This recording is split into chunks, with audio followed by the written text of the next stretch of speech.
There is a chapter in American history that isn't as well known as others, in part because those involved have never really spoken about it much. Now, a Cincinnati Japanese American who was kept in the dark most of his life growing up is hoping to shine light on the topic. Your dad is where in this photo? My father is here. Okay. He was the oldest son. She is my aunt. Her name was Mitsu. She was the oldest child. And she was the only one in your family? That was not incarcerated. She's the only one. Because she got stuck in Japan. She had gone over to Japan in 1941 and she couldn't get back. And everyone else in this photo was incarcerated? Correct. Denny Kato of Cincinnati is a graduate of Walnut Hills High, a place he says where little was taught about Japanese internment camps. Right now, it's still a footnote. I know when I was in Walnut Hills, I can't even remember if the instructor talked about it for more than a couple sentences. Add on top of it, he says his parents never really elaborated on the experience that unfolded 2 months after the attack on Pearl Harbor, when the United States was pulled into World War II. Executive Order 9066, signed by President Roosevelt, authorized the evacuation of any or all persons deemed to have military significance.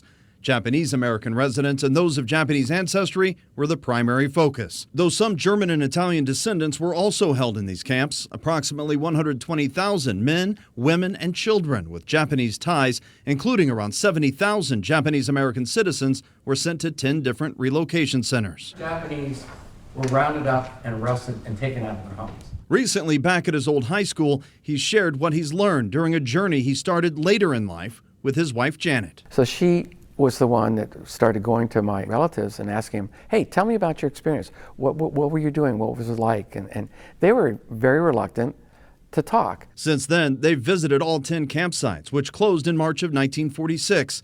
And through the journey, he has learned about his own family history and the history of Japanese Americans. And he hopes by sharing what he's learned, he can also help it from repeating. Now, instead of Chinese and Japanese, we're talking Venezuelans, Guatemalans, Mexicans, and so on. So it's a different group of people, but yet the actions are very eerily similar.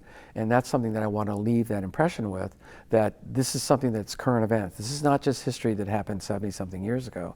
This is current, and we should be aware that these events could happen again. So his father, an American citizen, got out of the camp by joining the U.S. Army. Denny served himself in the Army, within military intelligence, in fact. Reparations for those held at these camps came about in 1988, along with an apology from the U.S. government. Denny's father received $20,000. Denny's mother, however, who was also held in the camp, was born in Japan during a family trip back home from the U.S., and as a result, she received nothing.